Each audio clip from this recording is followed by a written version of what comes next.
Hey there. I'm so glad you could join us for this.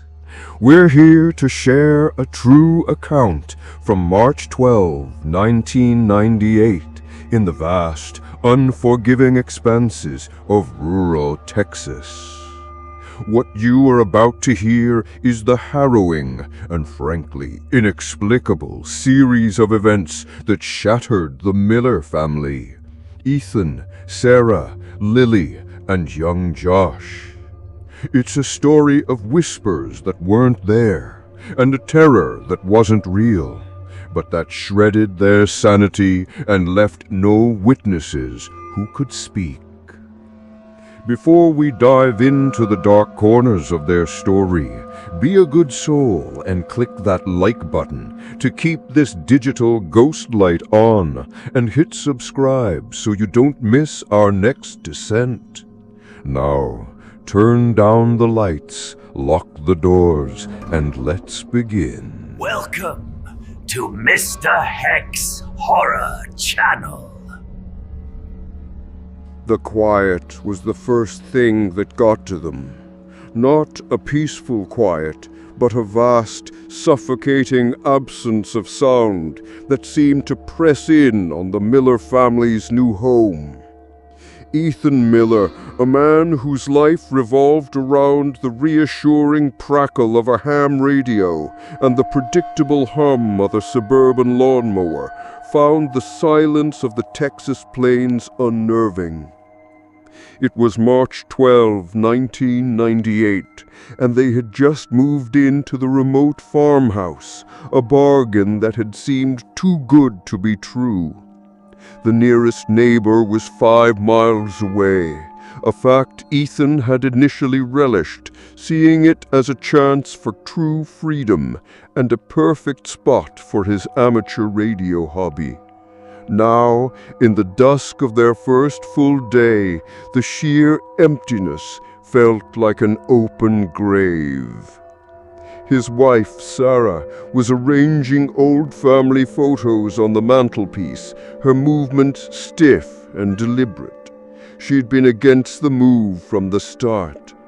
"It's too much," she'd said 100 times. "Too far from everything. What about the kids?" "It's an adventure, babe," he had always replied, his smile unwavering. Now, with the sun a bleeding orange on the horizon and the wind rattling the ill-fitting window panes, the word adventure felt hollow and foolish. Their children, Lily and Josh, were the first to show the strain. Lily, 15 and a veteran of teenage angst, sat on the porch swing, headphones clamped over her ears, a desperate barrier against the encroaching stillness. 8-year-old Josh, usually a whirlwind of energy, was unnaturally subdued, sitting cross-legged on the threadbare carpet, staring intently at a dark corner of the living room. "What are you looking at, sweetie?" Sarah asked, trying to coax him out of his trance. Josh didn't turn. His voice, small and distant, filled the vast room. "He's talking to me." "Who, honey?" Sarah asked. "The man in the wall," Josh whispered. "He says we're not alone." A cold knot tightened in Sarah's stomach. She quickly dismissed it as a child's overactive imagination, a common side effect of moving to a strange new place. But later that night, as the family huddled in the living room, with the television's glow the only light, a faint, rhythmic scratching began somewhere in the house's old bones. It sounded like rats against plaster. Everyone froze. "Rats?" Ethan said, his voice a little louder, a little too quick. "Old house. We'll set some traps tomorrow." The scratching stopped, replaced by a sound so subtle, so insidious, that it took them a moment to realize what it was. A faint, barely audible whisper. It seemed to come from everywhere and nowhere at once, a sibilant, dry rustle, like old leaves in a windless forest. Lily ripped her headphones off. "Did you guys hear that?" "Hear what, honey?" Sarah asked, her hand flying to her throat. The whisper," Lily said, her eyes wide. "It's like someone's right in the room, but not." Ethan cleared his throat, trying to regain control of the situation. "It's the wind, Lily. This place is old. A lot of strange noises. We just have to get used to it." But the whisper returned, this time with a distinct pattern, a garbled, broken stream of words that defied comprehension. Ethan went into his den, flicking on his ham radio. The radio had been his refuge, his connection to the world. He expected the usual static and the friendly chatter of other operators. Instead, the moment he tuned in, the whisper filled the room, amplified and distorted, a chorus of hushed, broken voices. "Go, go," one voice rasped. "Leave," another begged. It was not a broadcast. It was the sound they'd just heard in the living room, a ghost in the machine. Ethan yanked the power cord from the wall. The den plunged into silence, but the faint, unsettling whisper lingered, now seemingly emanating from the walls themselves. He ran back into the living room, his face pale. "We need to get out of here," Sarah said, her voice shaking. "We need to go, Ethan, now." Ethan agreed. They had a full tank of gas, and they could be at a motel in the nearest town in less than an hour. But when Ethan turned the key in the ignition, the engine merely coughed and died. He tried again. Nothing. He lifted the hood, a frown etched on his face. The battery cables were disconnected, neatly placed on the engine block. A cold dread settled over him. He was a meticulous man. He would never have left the cables disconnected. He had checked the car over thoroughly before they left. It was impossible. He reconnected the cables, but when he turned the key again, the car remained silent. He got out and saw the tires. All four were completely flat, as if all the air had been let out at once. There was no puncture, no tear, just empty. The realization hit them like a physical blow. They were trapped. The phone line was dead. The nearest neighbor was too far to call for help. That night, the house became a labyrinth of terror. The whispers grew louder, more insistent. They started to sound like people they knew. "Ethan, you left the door open," came a voice that sounded exactly like his father, long deceased. "Daddy, the toys are gone," Josh whimpered, looking for his favorite action figure. Sarah clutched his son, her eyes darting around the living room. "He's right here, honey, right here." But Josh shook his head. "No, he's in the wall." The whispers didn't just mimic. They started to twist their minds, playing on their deepest insecurities and fears. Lily started to have conversations with an invisible person she called Aunt May, speaking of family secrets only her real living aunt would know. Sarah began to see shadows in the corners of her eyes, fleeting shapes that vanished the moment she turned her head. Ethan, the rock of the family, started to question his own sanity, convinced he was the one leaving the doors open and the batteries disconnected. The terrifying apex of their ordeal came on the third day.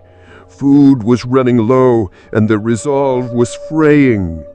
The whispers were now a constant droning murmur, a collective madness that seemed to fill every inch of the air. You did this," Sarah hissed at Ethan, her eyes bloodshot and her face pale and drawn. I don't know what you're talking about," Ethan stammered, his voice hoarse from lack of sleep. "You brought us here. You knew something was here," she said, her voice dropping to a low, venomous growl. Lily, in the other room, was laughing hysterically. "He's funny, Aunt May." And then Josh let out a shriek that tore through the house. It wasn't a child's cry. It was the sound of a small animal being torn apart, raw and full of pure, unadulterated agony. "Josh! Josh!" Sarah screamed, running towards the sound, Ethan right behind her. They found him in the kitchen, huddled in a corner, rocking back and forth. His face was a mask of terror. He showed me what you did. Mommy and Daddy, he said. He showed me." "Showed you what, sweetie?" Sarah cried, trying to hold him. Josh wouldn't look at her. He just kept whispering, a chilling, broken sentence. "You're not my mommy. You're not my daddy. They're in the wall now." The terror was no longer a whisper. It was an assault. A vase flew off a shelf and shattered against the wall. A cabinet door slammed open and then shut with a gang. Lily came running into the room, her face white with fear, her headphones dangling from her neck. "Aunt May is gone! She said she's going to find you, Mum! She's going to get you!" The family collapsed into a primal, screaming heap. They huddled in the middle of the kitchen, their backs to each other, too afraid to look away from the unseen things that were now openly attacking them. The whispers were no longer just words. They were a cacophony of distorted screams, broken phrases, and the guttural sound of something trying to breathe through a thick, viscous fluid. "Get away from us!" Ethan screamed, his voice breaking. He grabbed a kitchen knife, his hands trembling. He looked around wildly, trying to find a target for his rage and fear, something he could fight. But there was nothing. The terror was in the air, in the walls, in the silence between their panicked breaths. "He said he's going to take me! Josh shrieked, his tiny body racked with convulsions. "No, no, baby, no!" Sarah sobbed, holding him tight. The whispers converged, solidifying into a single, terrifying voice that was the perfect mimicry of all of them at once. It spoke their names, their deepest fears, their most painful regrets. And then it started counting down, slowly, deliberately. 3, 2, 1. The last word was followed by an agonizing, heart-stopping moment of absolute silence. It was worse than the screams, worse than the whispers. It was the sound of the end. And then the police arrived. They were called by a concerned neighbor who hadn't heard from the family for days, an old woman who lived 5 miles away and noticed the mail piling up. When the officers entered the house, they were met with a scene of utter, profound devastation. Not a single piece of furniture was broken. Not a single window was shattered. The house was spotless, eerily clean. The only sign of the horror was the Miller family themselves. They were found in the kitchen, a tangled heap in the middle of the room.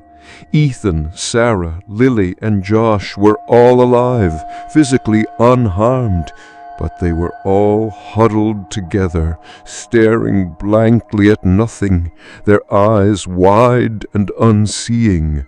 They were catatonic. Their minds had been shattered.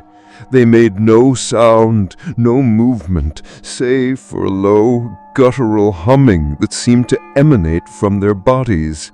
The police tried to talk to them, to rouse them, but there was nothing. They were empty shells. They were the witnesses who could not speak. The final, terrifying twist, the one that broke the investigators and caused the case to be sealed and forgotten, came from the body camera footage of the first officer on the scene. As he approached the huddled family, the camera recorded a faint, almost inaudible sound that wasn't a scream or a whisper. It was the officer's own name, whispered back to him from inside the huddle, a whisper that seemed to come from the children's mouths, a low, distorted, chilling sound that said, "He's here." And the worst part of it all, the officer's name was David. Josh's name was David's son's name. The horrifying truth wasn't that the house was haunted. It was that the entity was a psychological virus, a form of shared, contagious madness that wasn't bound by walls or distance. It was an idea, a meme of pure terror that had found its way into their collective consciousness and hollowed them out. The silence wasn't in the house. The silence was in their minds. And now the horror had a new name, David. The Miller family story is a chilling reminder of how fragile our reality truly is and how terrifying it can be when the monsters are not in the dark, but in the silence between our thoughts. What do you think was the true origin of the whispers? Do you believe the terror was contagious, or was there something else lurking in that house? And if you had to choose, would you rather face a physical monster you can fight, or one that lives only inside your mind? Let's discuss in the comments below. But be careful what you say. You never know who or what might be listening.